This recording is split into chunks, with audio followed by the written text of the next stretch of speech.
tight in. He's got to lead that man with Heinrich Hauser doing a superb job for him, but it's a pick up time here for the boys from Trek dead centre. Meanwhile, Rapala Francis and Show get themselves round and out there. Talking about Phil Jones next day. He's going to have one of the barriers here. Goes very, very tight in.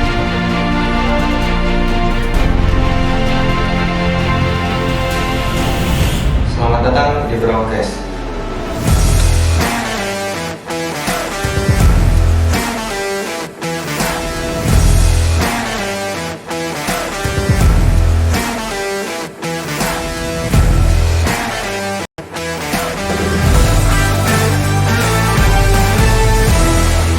Oke Ji, selamat datang di Broadcast. Ya, selamat datang Mas. Ya, nama lengkap siapa sih? Nama lengkap saya Rizky Dayatul Fadli. Dayatul Fadli. Iya. Lahir di Tanjung Redep 29 Februari 2000. tahun 2000. Iya. Wah, masih muda ya. Dan di bidang apa sih Ji sebenarnya? Saya balap sepeda. Balap sepeda? Balap sepeda, ya. Mau dibuka nggak ya ini? Boleh. Gerah nih. Oke, iya, apa kabar nih Ji? Alhamdulillah baik. Alhamdulillah baik. Nah, mulai kapan sih terjun di sepeda? Kalau saya bersepeda mulai dari umur 15 tahun. Di situ awal mula saya bersepeda. Terus itu berlanjut sampai sekarang sih. Sampai sekarang? Iya. Umur 15 berarti apa tuh ya? SMP? Iya, SMP kelas 3. SMP dulu di sini? SMP-nya di Brau, iya. Di Brau. Terus melanjutkan lagi kan itu pindah sekolah di Skoy. Oh, di Skoy? Iya. Samarinda? Iya, di Samarinda. Nah, kalau ngomongin masalah sepeda, pasti kan setiap orang itu punya kayak kenapa sih aku menjadi bersepeda gitu. Nah, kalau untuk Rizky sendiri, siapa sih yang bikin Rizky ini menjadi sepeda? Kalau awalnya sih saya tuh cuman ikut ya. Awalnya itu goes hari Minggu gitu ya. Sama orang-orang gitu, sama klub ikut goes. Terus tuh diajak nih, ditawarin latihan seminggu 3 kali gitu. Penasaran ya. Jadi coba gitu sepedaan. Sampai sekarang? Iya, terus jadi suka gitu sepedaan. Iya. Tapi dari keluarga, apakah ada yang memang pesepeda? Nggak ada. Iya, saya sendiri aja yang sepeda. Iya. Nah, kalau bicara masalah sepeda itu kan banyak tuh speknya Ki. Dari MTB, road bike, ada track gitu, ada. Iya. Downhill, BMX, banyak sih. Iya. Nah, kalau Rizky sendiri itu di bagian mana? Kalau saya di road bike, spesialis saya di road bike. Nah, di situ di road bike ada juga spesialisnya, ada climber sama sprinter. Di situ saya spesialisnya sprinter. Sprinter? Iya. Kenapa sih lebih memilih road bike daripada MTB? Tapi MTB pernah nyoba juga nggak? Iya, pernah. Pasti itu pernah juga nyoba. Tapi saya lebih tertarik di road bike karena lebih senang beradu di kecepatan. Oh, kayak sprinter gitu ya? Iya, karena road bike itu kecepatannya lebih tinggi sih daripada sepeda yang lainnya kayak MTB, downhill sama BMX. Dan katanya itu lebih ringan, apakah benar? Iya benar, lebih ringan daripada yang lain. Kalau untuk road bike sendiri itu memang khusus untuk di jalanan gitu ya? Iya, khusus di jalan raya begitu. Mulai kapan sih menekuni jadi atlet yang sesungguhnya? Kalau saya mulai jadi atlet yang sesungguhnya itu semenjak keterima di Skoy. Itu kelas 3 SMP juga. Kelas 3 SMP saya mulai di situ. Nah, terus itu berlanjutlah sampai 1 tahun. 1 tahun saya latihan di sana, terus saya ikut pertandingan dan ada hasilnya. Saya bisa prestasi pertama di situ. Jadi pas prestasi pertama saya di kelas 1 SMA. 1 SMA? Prestasinya di nasional.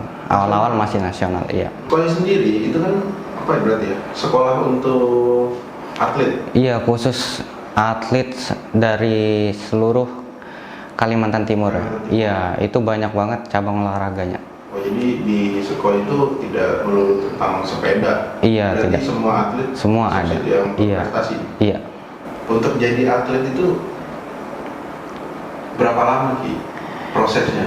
Apakah lama, bertahun-tahun? atau 5 hari langsung jadi atlet? Enggak segampang itu.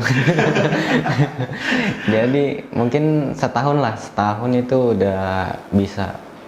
Misalnya dari umur 15 tahun ya mungkin ya. Itu setahun udah bisa jadi yang profesional. Profesional? Iya, tapi di balap sepeda sendiri itu ada kategori umur dari 15 tahun sampai 17 tahun.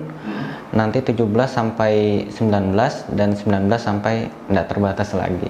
Jadi mungkin kalau dimulai dari kategori paling bawah atau pemula, nah itu mungkin kalau mau jadi profesional itu cukup 1 tahun. Cukup 1 tahun? Iya. Nah ya, kalau kita bicarakan masalah keseharian atlet nih, ini kan lagi pandemi. Oke lah, sekarang udah kita bilang lumayan dibebaskan. Kemarin-kemarin kan dilarang tuh untuk melakukan aktivitas di luar. Nah, itu untuk sepeda sendiri bagaimana? Pas awal corona itu sepeda langsung yang biasanya di outdoor ya, itu langsung di indoor gitu. Latihannya ya udah di rumah aja sambil ngerol gitu atau nge-watt bike. Ya cuman gitu aja sih. Jadi cukup membosankan lah kalau di rumah aja. Ini perlu dijelasin nih, ngerol itu nanti dikira teman-teman ngerol benang atau apa? Itu yang sepeda di ini ya? Apa? Jadi ada alat trainer gitu, rollnya ada 3 gitu, jadi berdiri keseimbangan lah. Pokoknya di atas rollnya itu pakai sepeda. Ini piala dari mana aja Ki? Kalau piala ini kejuaraan nasional ya, ini ada di Tegal. Terus itu ini ada di Tegal juga sama ini Tegal sih kalau yang piala yang Tegal semua. Itu mewakili apa? Kalau ini mewakili Brau. Oh, mewakili Brau. Iya. Nah, kalau yang di kanan piagam. Iya, piagam juga banyak sih macam-macam. Kalau yang ini ya, ini ada Kejurnas LCC, lomba custom cycling. Terus kalau 2 ini ada di Thailand, ini emas, ini perak. Ini Kejurnas juga. Kalau ini Kejurda. Dan terus kalau yang ini ada Porprov. Kemarin ada dapat 3 emas. Oh, 3 emas. Iya, itu di kelas ITT, road race sama MTB. Dapat emas semua ya? Iya, alhamdulillah. Alhamdulillah. Nah, ini yang menarik nih. Tadi sempat menyebutkan Thailand. Iya. Berarti udah keluar negeri juga dong? Iya, udah. Kemana? Kalau keluar negeri, pertama ya itu ke Thailand itu. Itu di tahun 2015 ya. 2015 dan alhamdulillah langsung dapat lah. Pertama kali keluar negeri langsung dapat. Nah, ya itu saya mainnya di kelas pemula. Jadi itu umur 15 sampai 17 tahun aja. Ada kategorinya. Terus yang kedua itu saya main di Korea Selatan, itu juga masih sama, umurnya dari 17 sampai 19 tahun, itu masuk ke kelas junior. Nah, terus setelah itu di 2019 saya ada lomba di Malaysia, Filipina, yaitu. Di Korea lawan Blackpink. Iya. Apa cerita paling menarik selama event di luar negeri? Yang paling nggak bisa dilupain? Apa ya, pasti ketemu bule-bule sih. Lebih mantap lah, mereka lebih posturnya lebih gede gitu daripada saya. Terus itu apa ya, terus makanannya juga berbeda gitu kan. Apalagi kayak di Korea gitu, beda banget makanannya sama di Indonesia yang biasanya pecel atau apa ya. Jadi gimana cara mungkin menyesuaikan sendiri sih. Itu kan kalau pertandingan gitu di luar negeri itu di hotel itu disediakan semua macam makanan. Jadi kitanya aja mau pilih yang mana gitu. Tapi nasi ada kan? Ada pasti. Karena kan Indonesia harus ada nasi. Iya pasti. Tapi bisa buktikan dong waktu di luar negeri dapat juara berapa? Kalau ya itu tadi yang pertama di Thailand itu juara 1 sama 2 ya. Nah terus kalau yang di Malaysia mungkin itu terbaiknya nomor 13 karena itu kelasnya udah berbeda ya, itu dari umur 19 sampai udah terbatas lagi lah umurnya. Itu udah termasuk senior, kelas senior. Jadi lawannya udah pasti lebih berat lah. Lebih berat ya? Iya, daripada yang di kelas 15. Iya 15. Iya. Nah Ki, kan udah pernah ikut Tujuh Pro, udah pernah ikut di luar negeri. Iya. Nah jadi sebenarnya kalau Rizky sendiri tuh, ini kan sudah atlet nih. Iya. Ada nggak sih yang nggak boleh event diikutin? Kayaknya nggak ada deh. Bisa aja. Soalnya ya. Yang penting ikutin Mungkin ini ya. ya kayaknya pernah sih dengar-dengar gitu, kayak misalnya udah ikut PON, juara PON gitu, itu nggak boleh ikut ke Porprov gitu ya. Kan Iya. karena di bawahnya kan. Iya, tapi belum sampai ke PON sih, karena kemarin masih sampai pra-PON aja. Setelah itu kan balap sepeda dihapus dari PON dan ada COVID juga gitu. Jadi udah nggak ada lagi event habis itu. Pernah di endorse nggak sama pihak oleh sepeda? Jadi kalau itu sih sponsor ya, sponsor lebih ke sponsor klub sendiri. Nah itu disponsori sama Wednesday, produk dari Indonesia. Oh dari Indonesia? Iya. Oh berarti itu ke klubnya? Iya ke klubnya. Berarti Langsung. klub yang menaungi Rizky ini banyak dong prestasinya berarti? Udah banyak sih, itu udah lama juga sih klubnya. Terus itu sempat berganti nama, pas setelah saya masuk itu berganti nama, jadi ya lebih beda lagi gitu. Dari sponsornya yang dukung gitu, beda lagi yang masuk. Di mana tuh klub? Itu base campnya ada di Solo, Jawa Tengah. Oh di Solo? Iya. Kirain di Samarinda. Enggak. Oh berarti itu setelah keluar dari SKOI ya? Iya setelah keluar dari SKOI itu, jadi lulus dari SKOI 2018, setelah itu langsung ditawarin untuk bergabung sama tim. Oh langsung ya? Iya langsung ditawarin. Karena prestasi banyak. Iya. Bicara medali, yang mana nih medali yang paling menjadi kebanggaan? Kalau medali paling berharga ini sih Prapon lah. Prapon? Iya, Prapon soalnya kan antar provinsi ya, itu lebih bergengsi gitu. Itu emas ya? Iya, alhamdulillah mas. Bisa dijual? Nggak bisa sih. Kalau bisa udah dijual ya. Di mana kemarin Ki? Ini Praponnya di Lubuk Linggau, Sumatera. Oh, Lubuk. Iya. Yang dikalahin Dari Jogja sama Jawa Timur.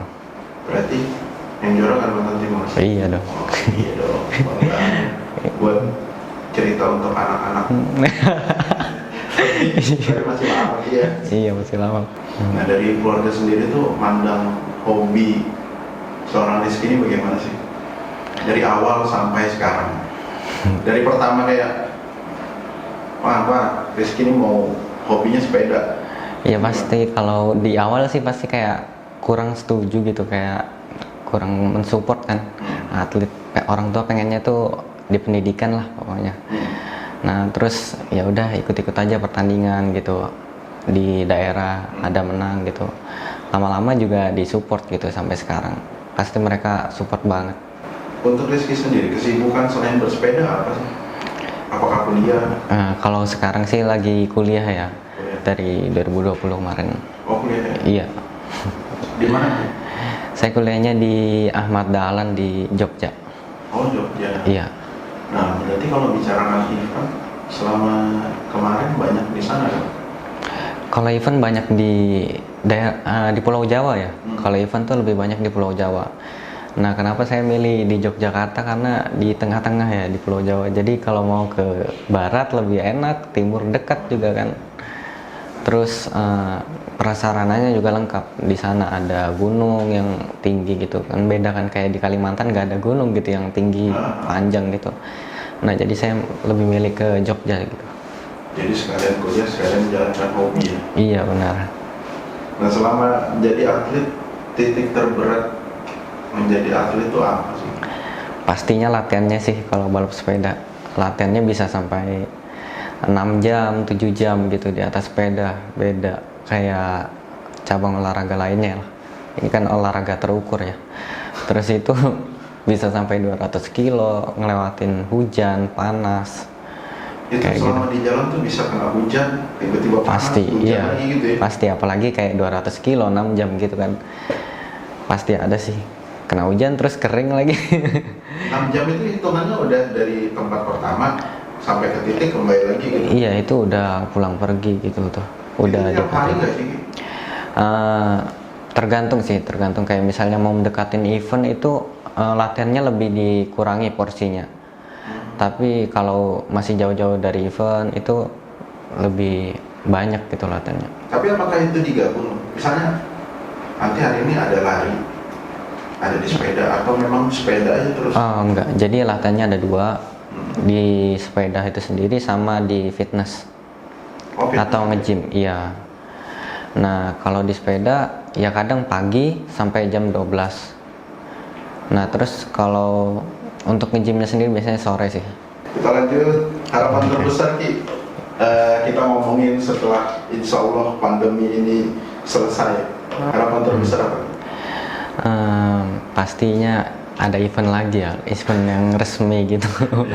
Ya event yang resmi, terus itu daerah juga buat event lah, lebih banyak event biar atlet itu nggak bosan latihan terus gitu kan. Capek juga kan latihan aja tapi nggak ada pertandingan gitu. Nggak ada pemanasan. Iya, kurang ada motivasi gitu bagi atlet. Masalah hadiah ya terserah lah ya. Iya. Ini ada untuk pemanasan lah ya, event kecil nggak apa-apa ya. Iya benar. Buat teman-teman nih yang lagi hobi menggemari sepeda, yang selama pandemi ini sepeda lagi gila, khususnya di Berau. Buat teman-teman apa?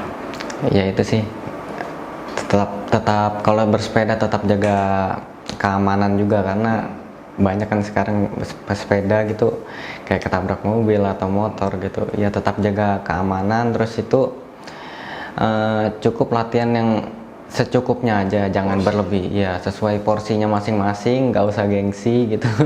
Takut kalah sama temannya atau apa. Ya cukup dengan kekuatan sendiri lah, kalau udah maksimal ya sudah cukup, soalnya kan buat kesehatan juga ya. Oke Ki, thank you banget udah mampir di broadcast. Dan ini ada apa ya, cenderamata mungkin dari broadcast. Semoga mau dipajang lah untuk di rumah, iya, kalau pasti sih untuk ngagetin di kamar kos.